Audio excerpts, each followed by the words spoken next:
श्री शिवाय नमस्तुभ्यम। जैसा कि आप सबको पता है कि मकर संक्रांति यानी खिचड़ी का पावन पर्व आ गया है और मेरी तरफ से आप सभी को मकर संक्रांति की बहुत बहुत शुभकामनाएं।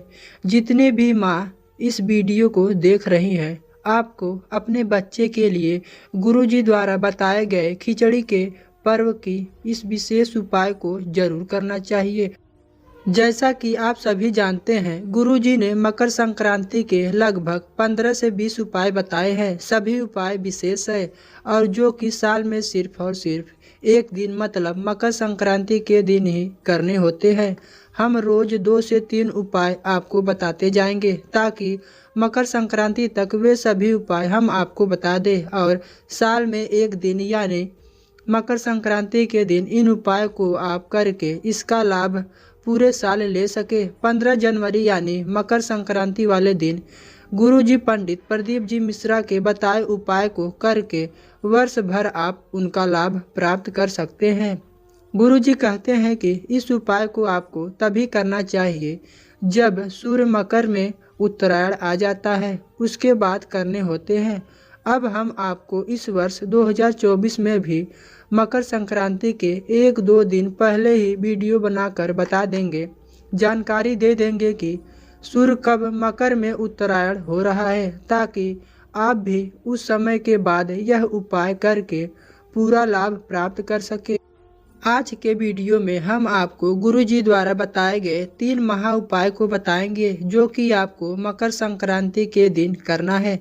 तो बढ़ते हैं पहले उपाय की ओर। अगर आपके जीवन में कर्जा बढ़ता जा रहा हो, बहुत कर्जा हो गया हो या कोई आपका पैसा वापस नहीं दे रहा हो, तो आपको यह उपाय करना चाहिए। आपको मकर संक्रांति के दिन जब सूर्य उत्तरायण हो जाए उसके बाद यह उपाय करना है। आपको एक तांबे के कलश में जल भर लेना है। जल से भरे कलश में आपको कुछ सामग्री डालना है जिसको आप ध्यान से सुने। इस जल से भरे कलश में आपको 7 चने की दाल के दाने डालना है। मतलब जो चने की दाल होती है उसके 7 दाने आपको डाल लेना है। उसके बाद थोड़ा सा कुमकुम मतलब रोली डालना है और सबसे आखिर में 3 समी पत्र और 1 बेलपत्र भी उस कलश में डालना है। बस इतने ही सामग्री आपको उस कलश में डालना है। इसके बाद आपको सूर्य भगवान का दर्शन करते हुए भगवान सूर्य नारायण को अर्घ्य देना है। ध्यान रखें कि तांबे की कलश से आपको भगवान सूर्य नारायण को जल अर्पित करना है। फिर जब वह जल थोड़ा सा कलश में बच रहा हो तो आपको अपने घर के उत्तर दिशा की ओर मुख करते हुए थोड़ा सा जल छोड़ देना है और जब पूरा जल अर्पित कर दे और आपको लगे कि कलश के अंदर सामग्री बची हुई है तो उस पूरी सामग्री को छोड़ते समय नीचे गिराते समय आपको आपका जो कर्जा हो गया है उसका स्मरण करना है। या फिर कोई पैसा लेकर चला गया है तो फिर उस समय आपको उसका स्मरण करना है कि कर्जा चूक जाए पैसा वह व्यक्ति आपका लौटा दे। इसके बाद वह सभी सामग्री को नीचे गिरा देना है। इसके बाद जो आपने अर्घ्य दिया है, जो जल नीचे गिर गया है, उसका थोड़ा सा छींटा अपने ऊपर कर लेना है। इसके बाद घर के अंदर प्रवेश कर लेना है। बस इतना ही करना है। गुरुजी ने कहा है कि ज़्यादा से ज़्यादा 5 से 6 महीने लगेंगे। बाबा की कृपा से आप पर ऐसी होगी कि आप जो भी नौकरी कर रहे हैं या व्यापार कर रहे हैं, यदि कुछ भी नहीं कर रहे हैं तो नौकरी भी लग जाएगी, व्यापार भी आगे बढ़ जाएगा और आपका पूरा कर्जा चूक जाएगा। मेरे कुबेर भंडारी आपका कर्जा चुका देंगे। इतना विश्वास मेरे कुबेर भंडारी पर जरूर करना। उपाय करने के बाद जो सामग्री नीचे गिराई है, छोड़ी है, उस सामग्री को आप अपने ही घर के गमले में डाल सकते हैं। अगर घर के गमले में नहीं डाल सकते तो आप किसी भी बेलपत्र के पेड़ के नीचे या पीपल के पेड़ के नीचे इसे छोड़ सकते हैं। बढ़ते हैं दूसरे उपाय की ओर।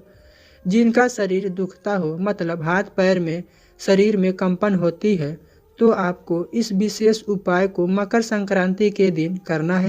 आपको मकर संक्रांति के दिन सूर्य भगवान को अर्घ्य देना है और जब आप अर्घ्य देंगे, जिस कलश से आप अर्घ्य देंगे उसमें जल भर ले और उसमें आप थोड़ी सी पिसी हुई काली मिर्च को डाल ले। मतलब काली मिर्च को पीस ले और उसको उस जल कलश में डाल दे। सूर्य भगवान को अर्घ्य दे। अर्घ्य देने के बाद जो जमीन पर जल गिर गया है उसमें आप अपने हाथ से थोड़ा सा जल को प्राप्त कर ले। उस शरीर से उस भाग में जहाँ पर आपको कंपन हो रही है, मतलब जहाँ पर भी आपको परेशानी है वहाँ पर उस जल को लगा लेना है, आराम जरूर मिलेगा।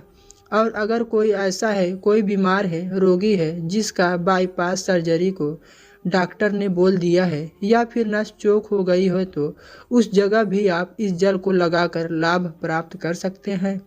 बढ़ते हैं मकर संक्रांति के तीसरे और अंतिम उपाय की ओर। गुरुजी ने एक विशेष उपाय बताया है जो कि मकर संक्रांति में प्रदोष काल में मतलब शाम के समय करना है।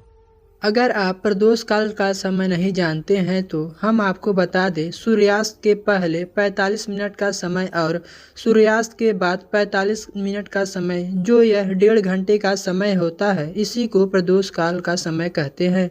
गुरुजी कहते हैं प्रदोष काल में भगवान शिव साक्षात शिवलिंग में विराजमान होते हैं। इस समय किया गया उपाय शीघ्र ही फल को देने वाला होता है, तो इसलिए आपको इस उपाय को प्रदोष काल में ही करना है।